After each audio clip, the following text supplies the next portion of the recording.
वो धर्म के मार्ग से कभी विचलित नहीं होता। मां कौशल्या की आंखों के सामने जिसे 9 महीने तक अपने गर्भ में रखा, उसे 14 साल का वनवास किसने दे दिया? कैकेयी ने। और अपने बेटे भरत के लिए क्या मांग लिया? राज्य मांग लिया। एक बार भी बेटे से ये नहीं कहा कि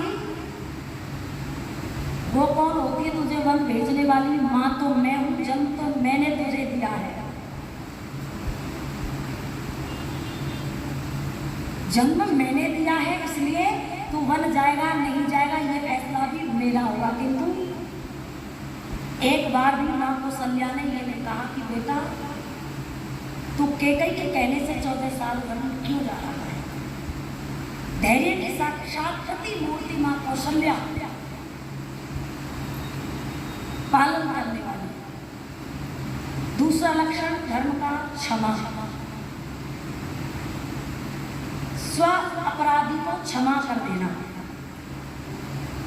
कोई मुझसे गलत बोल गया, किसी ने मुझे जो है बहुत कठोर शब्द कह दिए, जाने दो। स्वामी दयानंद सरस्वती के जीवन को आप देखोगे, एक बाबा रोज गाली देता था। दयानंद को कम से कम 100-200 गाली रोज दे करके जाता, खड़ा होकर के। स्वामी जी सुनते थे, कोई बात नहीं। एक दिन आया नहीं, स्वामी जी ने अपने शिष्य भेजा, देख करके आओ। आया नहीं, आज गाली देने कहाँ चला गया? बीमार तो नहीं हो गया? जब शिष्य गया, लौट करके आया, कहता है स्वामी जी बुखार आ गया। तो कहते हैं स्वामी जी ने फल का टोकरा भर करके पहुंचाया। रोगी ने कहा ये फल किसने पहुंचाया? बोले दयानंद ने पहुंचाया। लोगों ने दयानंद के ऊपर सांप फेंके, 17 बार जहर पिलाया, नौली क्रिया करके जो है प्राणायाम से जहर को बाहर निकाल दिया। विशाल हृदय के धनी महर्षि स्वामी दयानंद सरस्वती। यही कारण था मात्र 2-3 लोगों ने सीधे सीधे स्वामी जी के दर्शन किए थे और जिंदगी भर वो व्यक्ति इधर से उधर नहीं हुए। स्व अपराधी को क्षमा करते हैं।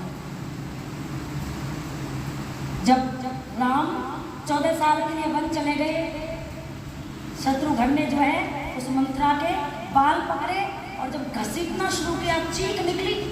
भरत आए दौड़ करके, कहा क्षमा कर दो। यदि ये बात भाई राम को पता चल गई ना तो जिंदगी भर हमसे बात नहीं करेंगे। जब भरत कैकेयी के लिए बुरा भला कहने लगे तो राम कहते हैं कि माँ के लिए ऐसा बुरा भला कह रहे हो, ऐसा लगता है कि तुम्हें किसी योग्य गुरु का सानिध्य प्राप्त नहीं हुआ। स्व अपराधी को क्षमा करना चाहिए, लेकिन जो अपने देश को छोड़ करके दूसरे देश पर नजर रखता हो, किसी बहन बेटी की इज्जत आबरू मांगता हो, दूसरे के धन संपत्ति पर जो है नजर रखता हो, उसे क्षमा नहीं करना चाहिए। ऐसा वेद और शास्त्रों में बताया गया है। हम क्षमाशील बने। यदि हमारे अंदर दूसरों को क्षमा करने का गुण है, ये धर्म का लक्षण है, तो वो व्यक्ति क्या है? धर्म। स्वामी दयानंद सरस्वती के जीवन में ऐसी अनेकों घटनाएं आती हैं। जहर अंत में किसने दिया? जगन्नाथ ने दिया। एक कंबल देकर के और कुछ रुपया देकर के उसे कहाँ भेज दिया था? नेपाल की तरफ भेज दिया, चला जा। अगर ये पता चल गया ना आर्यों को, मेरे शिष्यों को कि तूने दूध में विष मिला करके दिया है, तो तुझे जिंदा नहीं छोड़ेगा। कितना विशाल हृदय स्वामी दयानंद सरस्वती का। लोगों ने कहा कि स्वामी जी, लोग आपको गाली देते हैं, आपको विष देते हैं, हमें नहीं, कारागार में डाल देते हैं। स्वामी जी कहते हैं, मैं इन लोगों को कारावास में डालने के लिए नहीं आया, मैं तो लोगों को बंधन से छुड़ाने के लिए आया। बंधन में बांधने के लिए नहीं, बंधन से छुड़ाने के लिए आया। तो वो गीत की कुछ पंक्तियां मुझे याद आती हैं, प्राय वो गीत की पंक्तियां हर जगह गाई जाती, हर भजन बेशक आता है। क्या कि गुरुदेव दयानंद, ओ तुझे धन धन धन, ये पंक्ति थोड़ा दर्द करता है। गुरुदेव दयानंद तुझे धन धन धन, तेरी दया व उदारता ने जीत लिया मन। कैसा जादू किया तूने भरम मिट दिया, कैसा जादू किया तूने भरम मिट दिया। गुरुदेव दयानंद तुझे धन धन, गुरुदेव दयानंद तुझे धन धन धन, तेरी दया व उदारता ने जीत लिया मन।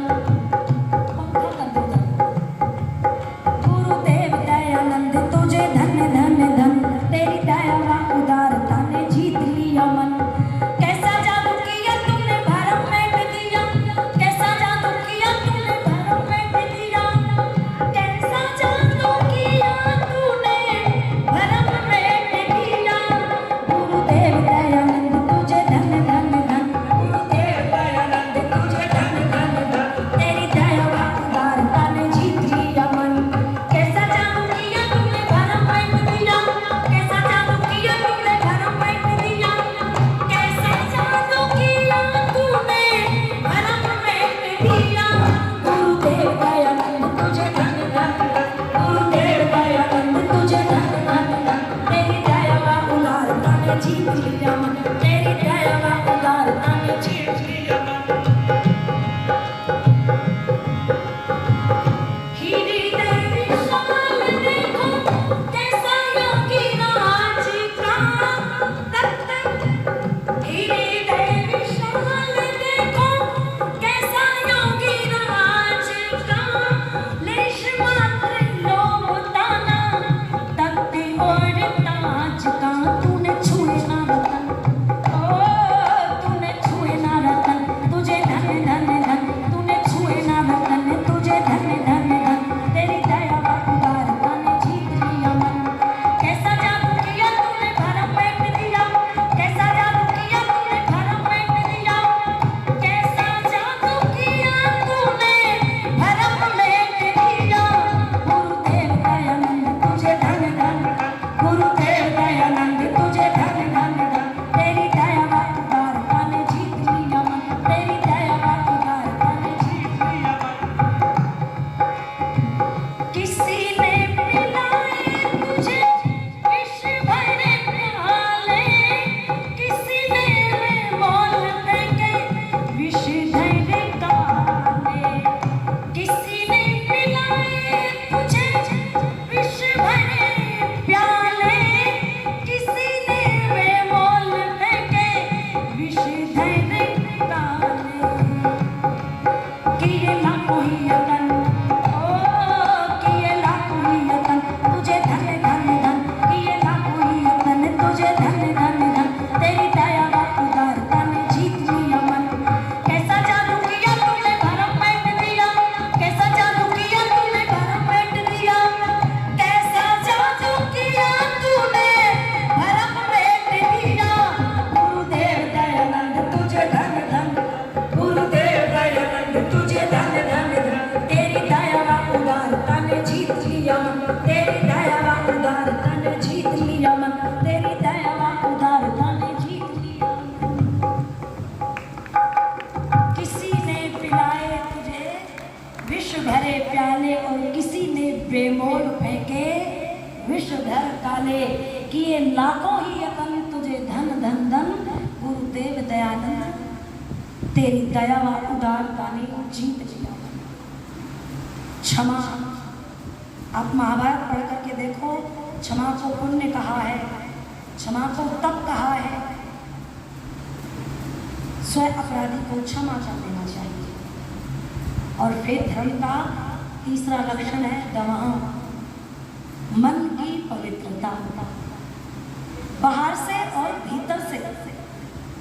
वो गीत की पंक्तियां है ना, जल से धोया मल मल कर तन धोया नहीं कभी कलुषित मन, मन साना जग में प्रकाश कोई सच्चा मित्र, मन साना कोई और शत्रु हुड़दंगा है, मन सही रीत प्रीत, मन सही शांति गीत, मन सही कलह कपट द्वेष गंगा है, मन ही मिलाता ईश, मन ही दिलाता मुक्ति, और मन ही तो डालता सुकर्मों में अड़ंगा है, मन है मरीज तो लजीज कोई चीज नहीं, और मन यदि चंगा तो खटोती में ही गंगा है। पवित्र मन। एक बार प्रसंग कहते हैं, श्री राम और लक्ष्मण एक सरोवर के किनारे बैठे हुए थे। उन्होंने एक बगुले को देखा, पानी में एकदम ध्यान मुद्रा में खड़ा हुआ, बिल्कुल सफेद।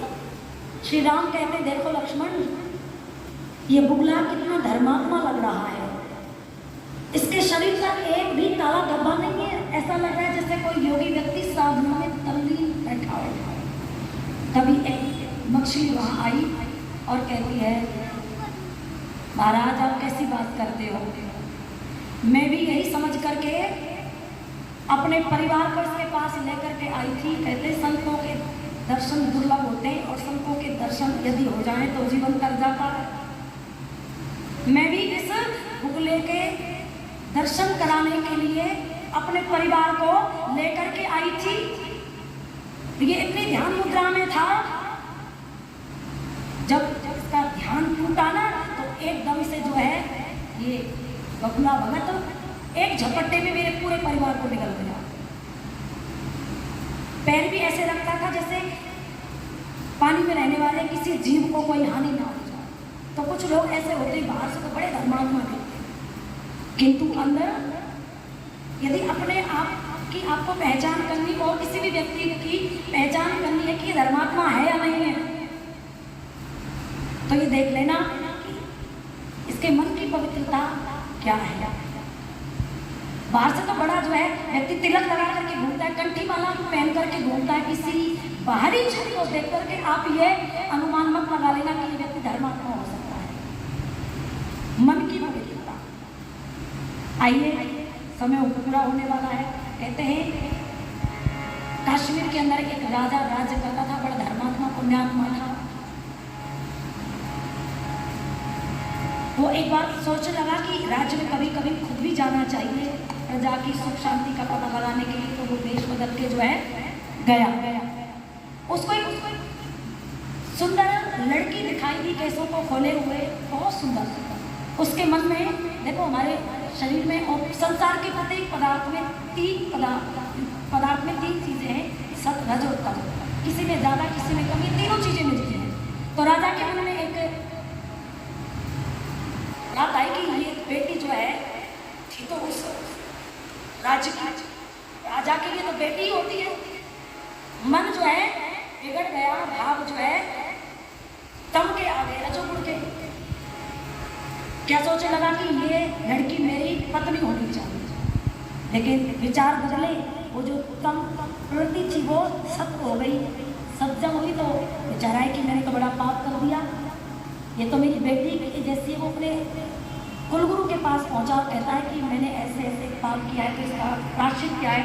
तो कुलगुरु ने कहा कि एक बड़ी सी चिता बनाई जाए और उस चिता में चारों तरफ से आग लगाई जाए, और जब वो धू करके वो आकाश को छूने लगे आग, तो उसमें कूद जाना ही प्रायश्चित है। राजा ने ऐसे ही किया, जब कूदने लगा धू करके जो है अग्नि की लपट जो आकाश को छू रही है, तो एकदम कूदने लगा। तो कुलगुरु ने राजा को पकड़ लिया और कहा कि तेरा प्रायश्चित हो गया।